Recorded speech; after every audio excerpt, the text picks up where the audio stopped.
México es uno de esos lugares donde una celebración nunca es simplemente una celebración.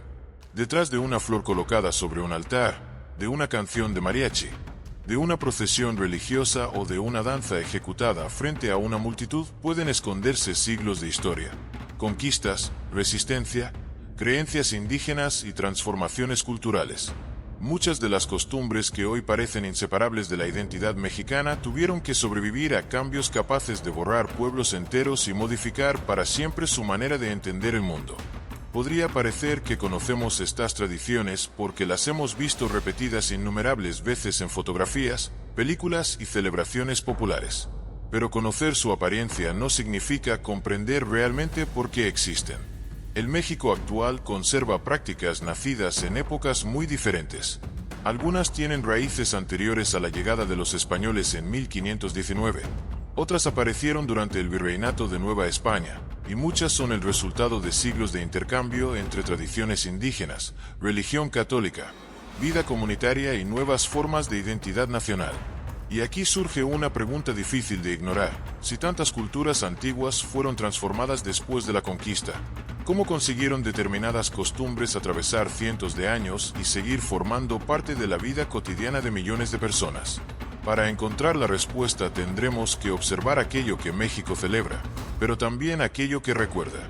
Tendremos que entrar en cementerios cubiertos de flores durante el Día de Muertos, acompañar peregrinaciones dedicadas a la Virgen de Guadalupe, escuchar el origen de músicas que terminaron representando internacionalmente al país y descubrir ceremonias indígenas cuya supervivencia revela que la historia mexicana nunca fue simplemente sustituida por otra. Porque algunas tradiciones sobrevivieron precisamente cuando parecía que tenían todas las razones para desaparecer. Y cuanto más profundamente las observamos, más evidente resulta que detrás de sus colores y su alegría existe una historia mucho más compleja de memoria, identidad, pérdida, adaptación y resistencia.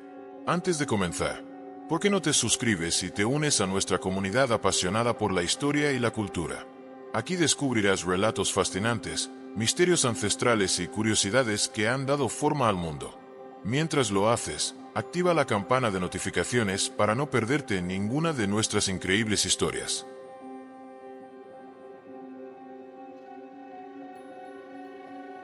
El Día de Muertos es una de las tradiciones mexicanas más reconocidas fuera del país, pero también una de las más simplificadas.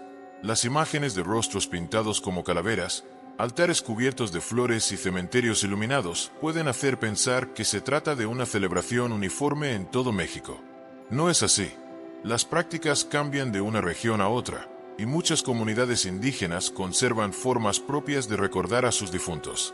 Lo que las une es una idea poderosa: la muerte no cancela el vínculo con quienes formaron parte de la familia y de la comunidad. Desde fuera podría parecer una fiesta que intenta quitarle gravedad a la muerte. Sin embargo, cuanto más se conoce su significado, más evidente resulta que no se trata de negar la pérdida, sino de concederle un lugar dentro de la vida. Las raíces de estas prácticas son complejas. Antes de la conquista española, diversos pueblos mesoamericanos ya realizaban ceremonias relacionadas con los muertos, los antepasados y los ciclos de la naturaleza. No existía un único día de muertos prehispánico idéntico al actual. Cada sociedad tenía calendarios, creencias y rituales diferentes. Después de la conquista iniciada en 1519 y de la caída de México Tenochtitlán en 1521, las autoridades religiosas impulsaron la celebración católica de todos los santos y de los fieles difuntos, correspondientes al 1 y 2 de noviembre. Con el paso de los siglos, prácticas indígenas, costumbres familiares y elementos católicos fueron relacionándose hasta producir tradiciones regionales que hoy forman parte del calendario mexicano. El altar u ofrenda es uno de sus elementos centrales. No existe una sola forma obligatoria de construirlo. En muchos hogares se colocan fotografías de familiares fallecidos, velas, agua, sal, flores, alimentos y objetos que recuerdan sus gustos. El sentido es profundamente doméstico. La memoria entra otra vez en la casa. Una fotografía identifica a la persona recordada. El agua puede representar alivio para el visitante simbólico. Las velas orientan y acompañan. La comida reproduce aromas asociados a reuniones familiares. Pan de muerto, frutas, tamales, mole y bebidas aparecen según la región. la costumbre y la historia de cada hogar. Entre las flores destaca el cempasúchil, cuyo color intenso y aroma se han vuelto inseparables de la temporada. Su utilización posee antecedentes mesoamericanos. En la actualidad, los pétalos pueden formar caminos desde la entrada de una vivienda hasta la ofrenda. Esa imagen ha dado origen a una explicación popular muy repetida. El color y el olor ayudarían simbólicamente a las almas a encontrar el camino. No debe interpretarse como una doctrina única compartida por todos los mexicanos, sino como parte del lenguaje ritual y de las creencias transmitidas en numerosas familias y comunidades. También aparece el copal, resina aromática utilizada desde tiempos prehispánicos en ceremonias religiosas. Su humo fue incorporado a distintas prácticas de recuerdo y purificación. Junto a él pueden encontrarse papel picado, imágenes religiosas, cruces y objetos personales. Esa convivencia de símbolos resume una característica esencial de la historia mexicana. Tradiciones provenientes de mundos culturales diferentes no siempre se sustituyeron unas a otras. En muchos casos se mezclaron, cambiaron de significado y fueron reinterpretadas por generaciones posteriores. Pero hay algo que suele pasar inadvertido. Muchos de los símbolos que hoy parecen antiquísimos adquirieron su aspecto moderno en épocas relativamente recientes. Un ejemplo es la famosa Catrina. Su antecedente se encuentra en una figura creada por el grabador José Guadalupe Posada a finales del siglo XIX y comienzos del XX, conocida como la calavera garbancera. Posada utilizó esqueletos y calaveras en imágenes satíricas para comentar la sociedad de su tiempo. Décadas después, Diego Rivera representó una elegante figura esquelética de cuerpo completo en su mural Sueño de una tarde dominical en la Alameda Central, realizado entre 1946 y 1947, y contribuyó a consolidar el nombre de la Catrina. Por eso, aunque hoy aparezca constantemente durante el Día de Muertos, no procede intacta de un ritual prehispánico. Las calaveritas literarias tienen otra historia particular. Son versos humorísticos, frecuentemente satíricos, en los que la muerte visita a una persona viva o se imagina su final de manera juguetona. Han servido para bromear con amigos, personajes conocidos e incluso figuras políticas. Su fuerza está en invertir temporalmente el miedo. La muerte puede ser ridiculizada, caricaturizada y convertida en interlocutora. Esa actitud no significa que el dolor desaparezca. En los hogares donde existe una ausencia reciente, preparar una ofrenda puede ser un acto cargado de nostalgia. En Michoacán, especialmente en comunidades purépechas alrededor del lago de Pátzcuaro, las conmemoraciones nocturnas adquirieron enorme fama. Janitzio suele aparecer en fotografías internacionales, aunque concentrarse únicamente en ese lugar puede ocultar la diversidad de celebraciones de otras comunidades. En Oaxaca, Puebla, Ciudad de México, la península de Yucatán y numerosas regiones existen prácticas distintas. Entre comunidades mayas de la península de Yucatán se conserva el Anal Pixán, expresión que suele traducirse como comida de las ánimas, con alimentos y costumbres propias. Los cementerios ocupan un lugar especial. Algunas familias limpian y adornan las tumbas, llevan flores, rezan, conversan y permanecen allí durante horas. En determinados lugares hay música, en otros predomina un ambiente más sobrio. La presencia colectiva transforma el cementerio, deja de ser únicamente un espacio asociado con la separación y se convierte temporalmente en punto de reunión entre generaciones vivas alrededor de quienes ya murieron. La contradicción es inevitable. La fiesta está llena de colores, comida y música, pero todo existe porque alguien falta. Esa tensión explica buena parte de su fuerza emocional. El recuerdo de los muertos permite narrar historias familiares. Los niños escuchan quién era la persona de la fotografía, qué cocinaba, qué decía, cómo se comportaba o qué lugar ocupó en la familia. Así, el ritual cumple también una función de transmisión histórica. Una generación entrega a la siguiente nombres, anécdotas y relaciones que de otro modo podrían desaparecer. Y esa es la clave. No se honra la muerte por sí misma, sino la memoria de quienes viven, mientras alguien conserve sus nombres y sus historias.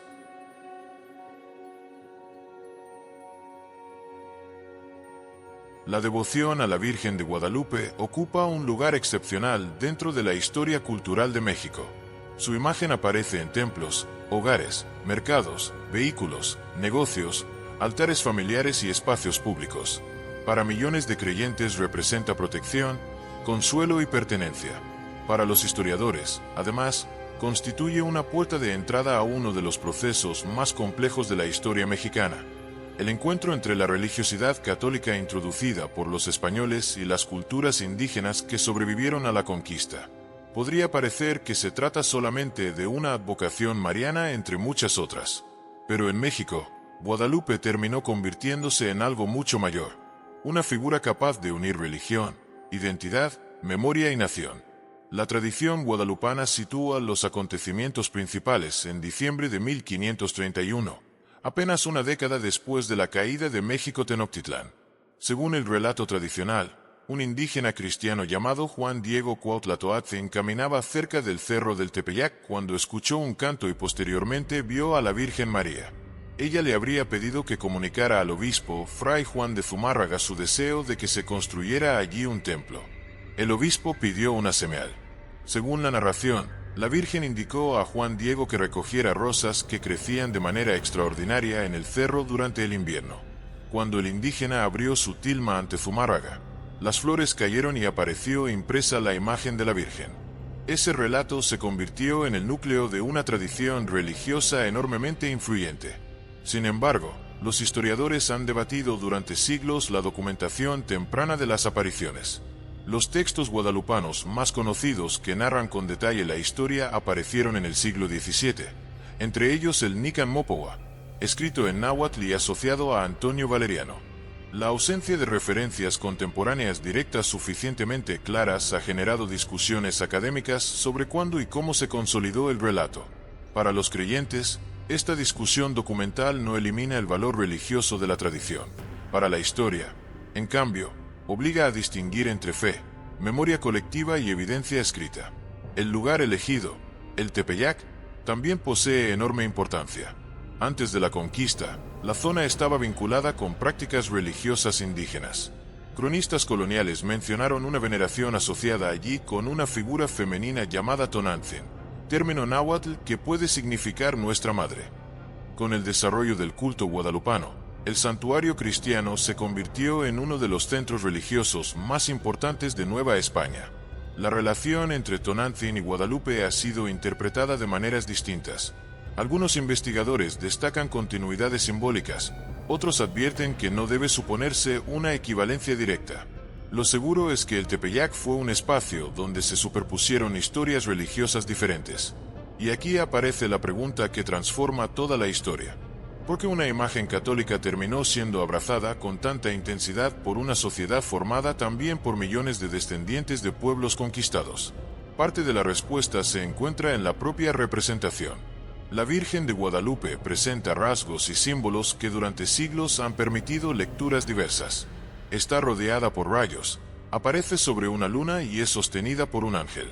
Su manto estrellado, su vestido y su postura han sido interpretados tanto desde la iconografía cristiana como desde lecturas que buscan conexiones con símbolos comprensibles para poblaciones indígenas del siglo XVI. Algunas interpretaciones populares han ido mucho más lejos de lo que la evidencia histórica permite demostrar, por lo que conviene separar el simbolismo devocional de las afirmaciones verificables. El culto creció durante el periodo colonial. En 1648, el sacerdote Miguel Sánchez publicó una obra que vinculó explícitamente la imagen de Guadalupe con pasajes del Apocalipsis. Un año después apareció una publicación en náhuatl que incluía el relato de las apariciones. A partir de entonces, la devoción se expandió con rapidez y la Virgen comenzó a adquirir un significado que ya no era únicamente local. En 1754, el Papa Benedicto XIV confirmó el patronazgo guadalupano sobre Nueva España y aprobó una misa y oficio propios para su festividad. La imagen también entró en la política. Durante la Guerra de Independencia iniciada en 1810, Miguel Hidalgo utilizó una imagen de la Virgen de Guadalupe como estandarte de su movimiento. Ese gesto fue extraordinariamente poderoso porque relacionó una rebelión política con un símbolo religioso que ya era comprendido por amplios sectores de la población. Guadalupe comenzó entonces a asociarse de manera todavía más fuerte con la idea de México. No todos los bandos interpretaron la imagen de la misma manera, y la historia posterior del país estuvo llena de tensiones entre Iglesia y Estado. Sin embargo, El símbolo guadalupano sobrevivió a guerras, reformas liberales, revoluciones y transformaciones sociales. Incluso personas poco practicantes podían reconocerla como parte de una identidad cultural compartida. El 12 de diciembre se convirtió en una de las fechas religiosas más importantes del país. Desde días antes, peregrinos viajan hacia la Basílica de Guadalupe en Ciudad de México. Algunos llegan caminando desde poblaciones lejanas, otros avanzan en bicicleta, autobuses o caravanas.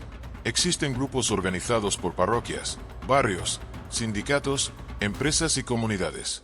Muchos llevan estandartes, flores, imágenes o veladoras.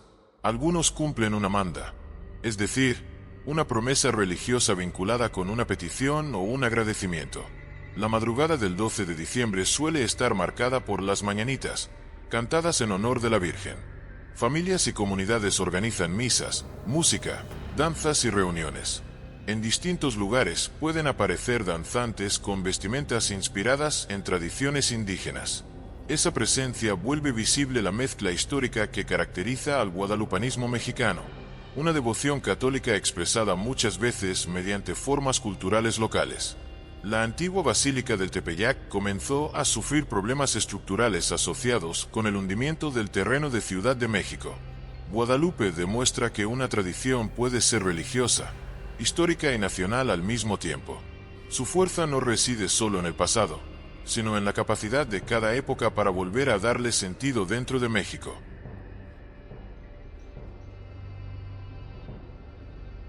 Hablar de las tradiciones indígenas de México exige empezar con una advertencia. No existe una sola cultura indígena mexicana. El país reúne pueblos con lenguas, historias, territorios y costumbres diferentes. Zapotecos, mixtecos, mayas, nahuas, purépechas, totonacos, rarámuris, wixárikari y muchos otros han conservado prácticas que no pueden reducirse a una imagen única. Entre las celebraciones más conocidas se encuentra la Guelaguetza de Oaxaca, pero su fama internacional apenas permite asomarse a una realidad mucho más amplia. Podría parecer que estas danzas son restos inmóviles de un pasado remoto. En realidad, han sobrevivido porque las comunidades las han cambiado, defendido y reinterpretado generación tras generación. La palabra guelaguetza procede del zapoteco y suele relacionarse con la idea de cooperación, reciprocidad y entrega. No se refiere solamente al gran espectáculo que hoy recibe visitantes en Oaxaca de Juárez. En la vida comunitaria, la noción puede expresar una obligación recíproca. Una familia ayuda a otra con trabajo, alimentos o recursos. Cuando llegue el momento, esa ayuda puede ser correspondida. Ese principio permite comprender por qué la fiesta posee un significado que rebasa el escenario. Las celebraciones actuales de los Lunes del Cerro se realizan en julio y reúnen delegaciones de distintas regiones de Oaxaca.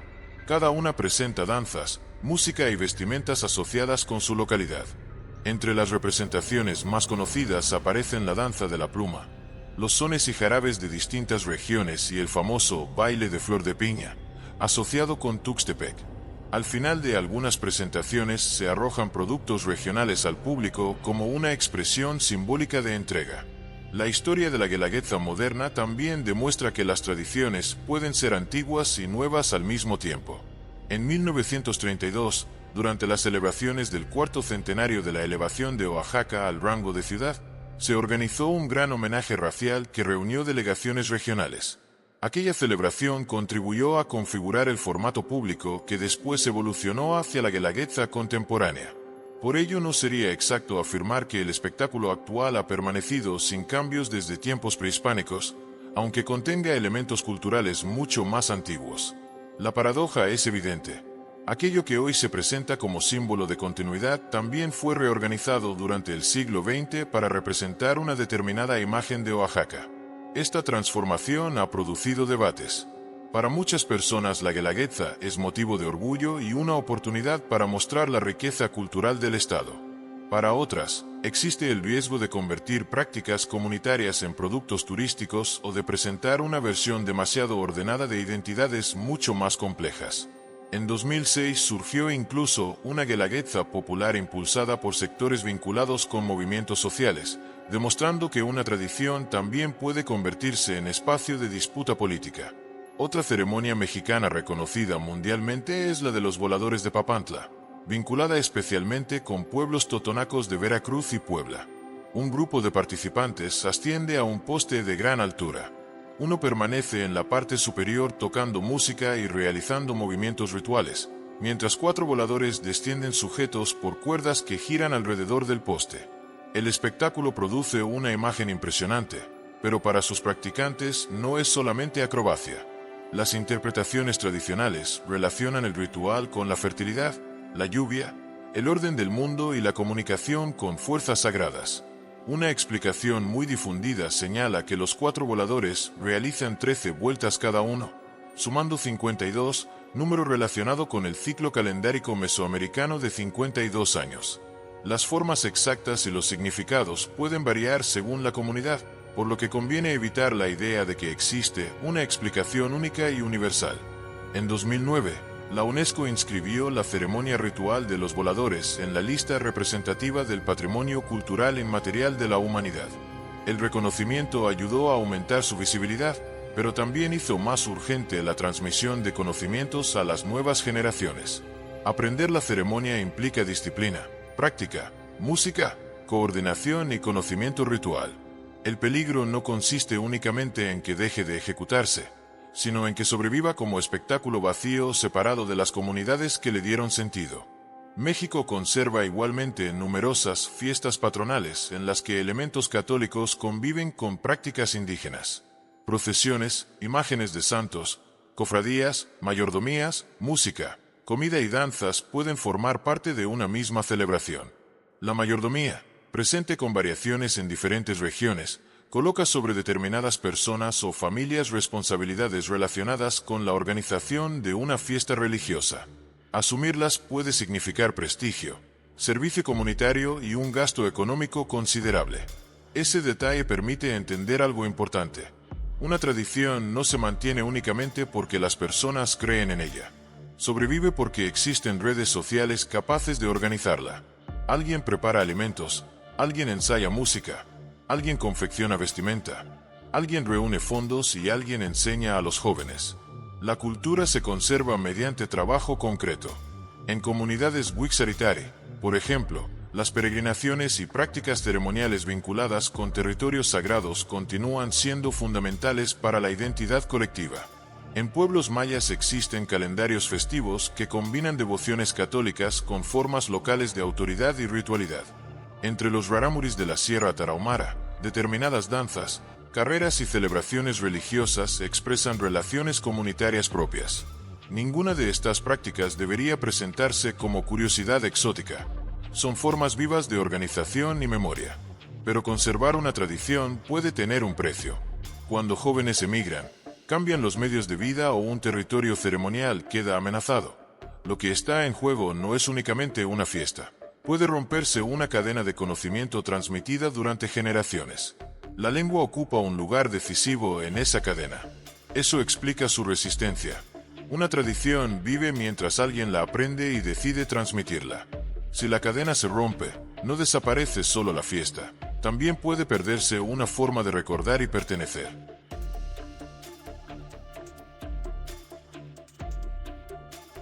Pocas imágenes representan a México en el extranjero con tanta rapidez como un mariachi vestido de charro. Violines, trompetas, guitarras y guitarrones acompañan canciones que hablan de amor, orgullo, pérdida, tierra y despedida. Sin embargo, el mariachi no nació como una postal nacional terminada. Su historia comenzó en regiones específicas del occidente mexicano y tardó décadas en convertirse en uno de los emblemas culturales más reconocibles del país. Podría parecer que el mariachi siempre fue exactamente como hoy lo conocemos, pero su traje, sus instrumentos y hasta la manera en que terminó representando a México son el resultado de una transformación histórica mucho más reciente de lo que muchos imaginan. El origen preciso de la palabra mariachi continúa siendo discutido. Durante mucho tiempo circuló la explicación de que procedía del francés mairie, debido a la presencia de músicos en bodas durante la intervención francesa del siglo XIX. Esa interpretación es considerada insostenible por buena parte de los investigadores porque existen referencias al término anteriores a dicha intervención.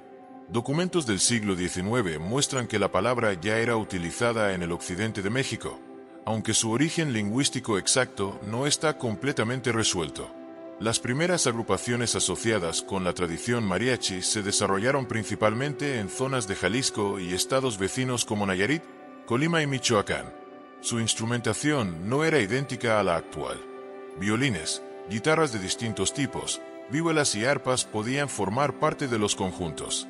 La trompeta, que hoy parece indispensable para muchos oyentes, se incorporó de manera destacada durante el siglo XX y ayudó a crear el sonido brillante que después sería difundido por grabaciones, radio y cine. El mariachi estaba vinculado con bailes, celebraciones comunitarias, fiestas familiares y repertorios regionales. Interpretaba sones y otras formas musicales. El son jalisciense adquirió especial importancia en la construcción de la imagen nacional del género. Una de las piezas mundialmente conocidas, El Son de la Negra, terminó convirtiéndose prácticamente en una carta de presentación del mariachi, aunque la historia de sus versiones y arreglos demuestra que la música tradicional también cambia cuando pasa del espacio comunitario al escenario profesional. El traje ofrece otra pista sobre esta transformación. Los primeros mariachis no necesariamente vestían el traje de charro elegante que hoy se espera en presentaciones formales. Podían tocar con ropa campesina regional. Durante el siglo XX, la asociación entre mariachi y charrería se fortaleció hasta convertir el traje ajustado, bordado y adornado con botonaduras en parte de su identidad visual. La charrería tiene sus propios antecedentes históricos. Se relaciona con habilidades ecuestres desarrolladas en haciendas y labores ganaderas desde el periodo colonial. Con el paso del tiempo, esas destrezas se organizaron como competencia y espectáculo. Suertes realizadas a caballo, manejo de ganado y una estricta indumentaria pasaron a formar parte de una tradición regulada. Después de la Revolución Mexicana, la figura del charro adquirió un valor simbólico creciente dentro de la construcción de una identidad nacional. Y allí ocurrió algo decisivo. Una música regional y una figura ecuestre comenzaron a fusionarse hasta producir una imagen que millones de personas terminarían interpretando como México. El cine de la llamada época de oro fue fundamental. Desde las décadas de 1930, 1940 y 1950, películas protagonizadas por figuras como Jorge Negrete y Pedro Infante difundieron una representación romántica del charro, valiente, orgulloso, enamorado, buen cantante y profundamente ligado a la tierra.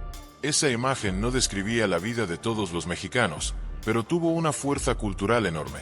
Las películas circularon por América Latina y otros mercados, llevando consigo sombreros, canciones, serenatas y paisajes rancheros.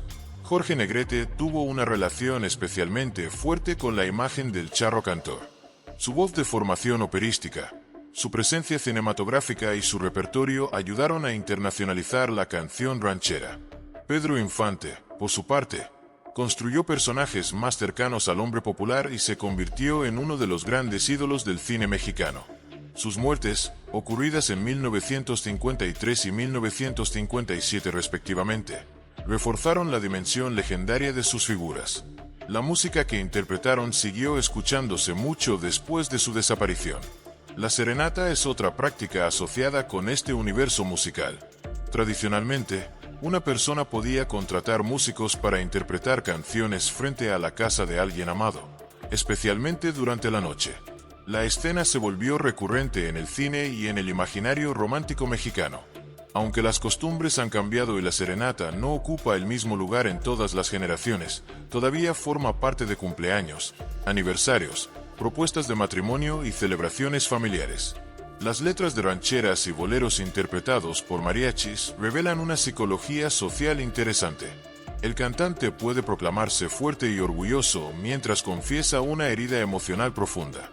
El abandono, los celos, el alcohol, la traición y la nostalgia aparecen con frecuencia. En muchas canciones, la vulnerabilidad masculina se expresa indirectamente mediante una voz desafiante. El personaje asegura que puede soportarlo todo, precisamente mientras admite que ha sido destruido por una pérdida amorosa. La música parece decir, no me importa, mientras toda la canción demuestra exactamente lo contrario. Esa contradicción contribuyó a su atractivo. Una serenata podía ser una declaración amorosa, pero una canción de cantina podía convertir el fracaso sentimental en experiencia colectiva.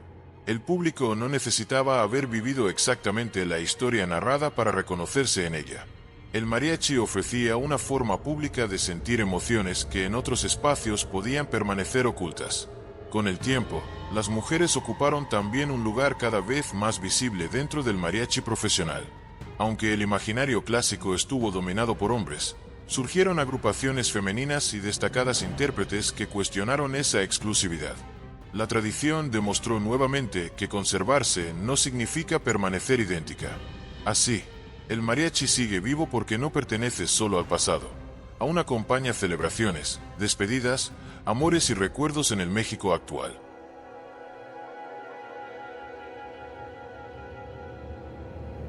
Después de recorrer el Día de Muertos, la devoción guadalupana, las celebraciones indígenas y el mariachi, queda una idea difícil de ignorar. Las tradiciones mexicanas no forman una colección de objetos antiguos. Son prácticas vivas que han sobrevivido porque cada generación las adapta a sus propias circunstancias. Algunas nacieron antes de la conquista, otras durante el periodo colonial y otras adquirieron su forma moderna en los siglos XIX y XX. Lo que hoy parece eterno, muchas veces fue resultado de cambios, mezclas y decisiones relativamente recientes. Podríamos pensar que una tradición pierde autenticidad cuando cambia, pero la historia mexicana muestra casi lo contrario. Muchas costumbres lograron sobrevivir precisamente porque fueron capaces de transformarse sin perder completamente su significado. Las posadas navideñas son un buen ejemplo. Se celebran tradicionalmente durante los días previos a la Navidad y recuerdan la búsqueda de alojamiento de María y José. En numerosas comunidades se organizan procesiones, cantos y representaciones en las que un grupo pide posada y otro responde desde el interior de una casa o templo. Finalmente se abren las puertas y comienza la convivencia. Aunque su origen está ligado a la evangelización católica durante el periodo virreinal, la celebración terminó incorporando alimentos, música, piñatas y formas de reunión profundamente locales. La piñata posee también una historia de intercambios culturales. Objetos semejantes utilizados en celebraciones existieron en diferentes regiones del mundo antes de llegar a Nueva España. Los misioneros emplearon piñatas durante actividades de evangelización, y una interpretación cristiana muy difundida convirtió la piñata de 7 picos en símbolo de los 7 pecados capitales. Golpearla con los ojos vendados podía representar la fe enfrentándose al pecado, mientras los dulces que caían simbolizaban la recompensa. Con el tiempo, ese significado religioso perdió importancia en muchos contextos y la piñata pasó a ser una presencia habitual en cumpleaños y fiestas infantiles. Hoy puede adoptar prácticamente cualquier forma.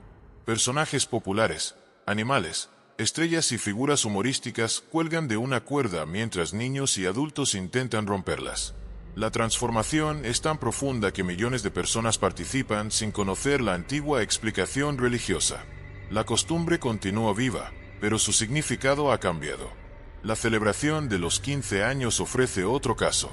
En muchas familias mexicanas, el cumpleaños número 15 de una joven se convierte en una ceremonia especial que puede incluir misa, vestido formal, vals, padrinos, corte de honor y una gran fiesta. No existe una única forma de celebrarlo y su historia no puede reducirse de manera simple a un supuesto ritual prehispánico. La quinceañera actual se desarrolló a partir de distintas tradiciones sociales, religiosas y familiares y adquirió formas modernas durante los siglos XIX y XX. El ritual puede incluir gestos simbólicos como el cambio de zapatos, la entrega de una última muñeca o un baile con el padre. Sin embargo, no todas las familias utilizan esos elementos. Para algunas, la celebración representa el paso hacia una nueva etapa. Para otras es sobre todo una oportunidad de reunir a la familia. También puede implicar un gasto considerable, y existen familias que ahorran durante meses o años para organizarla. La tensión vuelve a aparecer. Una tradición destinada a unir a la familia puede convertirse también en una presión económica para demostrar públicamente estatus, cariño o éxito. Algo parecido ocurre con las bodas, bautizos y fiestas patronales. La comida, la música y la participación de padrinos crean redes de reciprocidad. Ser padrino no siempre significa solamente asistir a una ceremonia. En determinados contextos implica asumir responsabilidades económicas y sociales. Estas relaciones ayudan a organizar celebraciones. Al mismo tiempo, refuerzan vínculos entre familias. La comida es quizá una de las formas más cotidianas de tradición. En 2010, la cocina tradicional mexicana fue inscrita por la UNESCO en la lista representativa del Patrimonio Cultural Inmaterial de la Humanidad, tomando como referencia el paradigma de Michoacán. El reconocimiento no se limitó a una lista de platillos. Destacó un sistema cultural completo basado en agricultura, técnicas culinarias, conocimientos comunitarios y prácticas rituales. Maíz, frijol y chile forman una base histórica fundamental. La nixtamalización, proceso mediante el cual el maíz se cocina en agua alcalina antes de ser molido, posee raíces mesoamericanas y transforma sus propiedades nutricionales y culinarias. Tortillas, tamales y numerosos alimentos dependen de conocimientos transmitidos durante generaciones. A ellos se incorporaron, después de la conquista, ingredientes procedentes de Europa, Asia y África. La cocina mexicana actual es resultado de esos encuentros. El mole ilustra esa complejidad. Existen numerosos moles regionales y no una receta única. Chiles, semillas, especias y otros ingredientes pueden combinarse de maneras muy distintas.